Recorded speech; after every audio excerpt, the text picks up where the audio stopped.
Hi guys, this is Bailey from Iceboxauto, just showing off this Style 4 unit that we've put into a Fiat Ducato.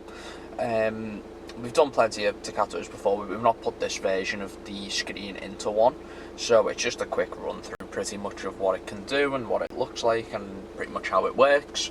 So this is an Android system, so this is the home screen on it.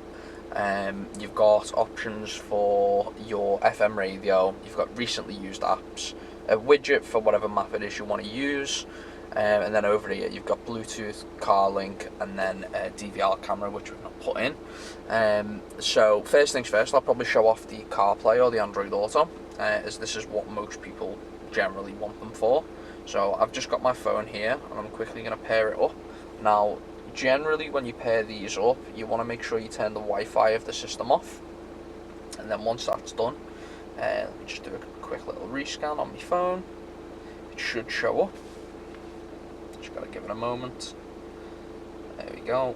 1 second. There we are. Pair it up.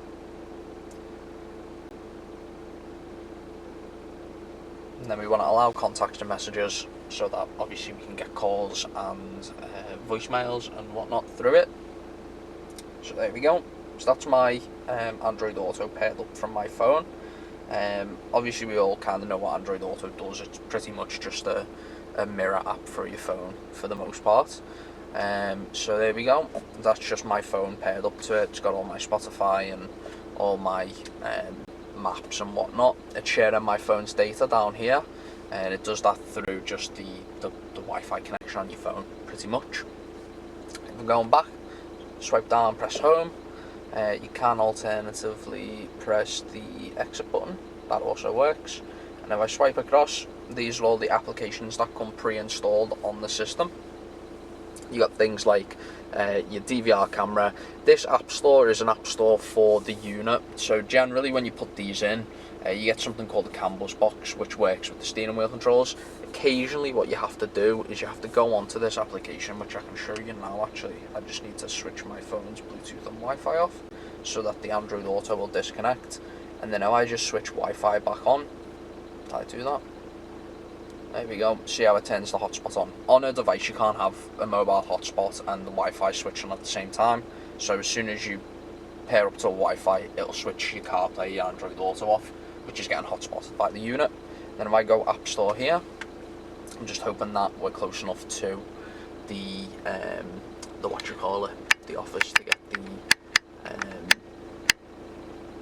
the internet. But there we go. So that there is the kind of like the apps, the system's own application store. Aux is for if you put something to the aux cables on the back of it.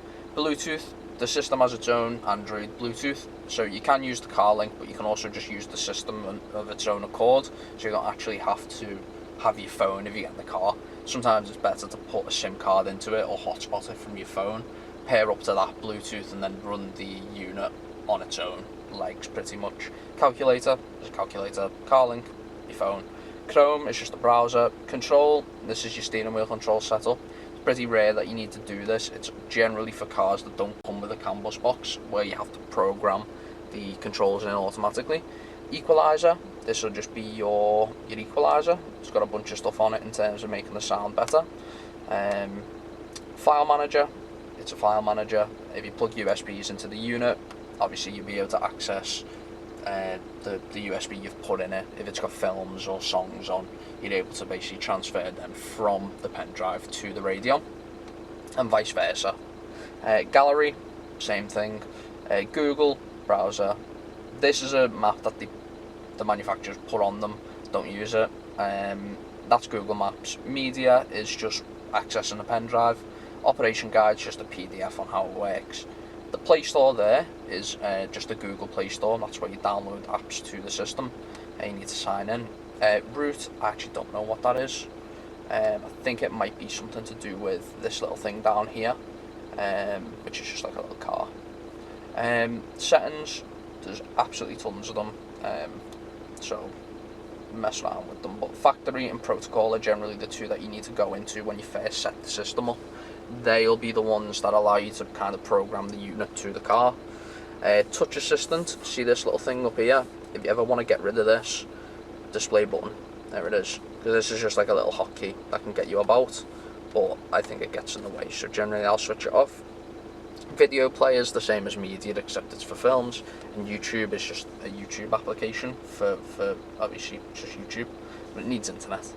But yeah, that's pretty much it, to be honest. There's not much else I can show you other than obviously, I think we might have installed the reverse camera on it as well, so let's see if I can lock it into reverse. No, don't think we did one. But yeah, that's pretty much it. If you've got any questions or anything, obviously leave a message down below and we'll get back to you as soon as possible. Cheers, thank you, goodbye.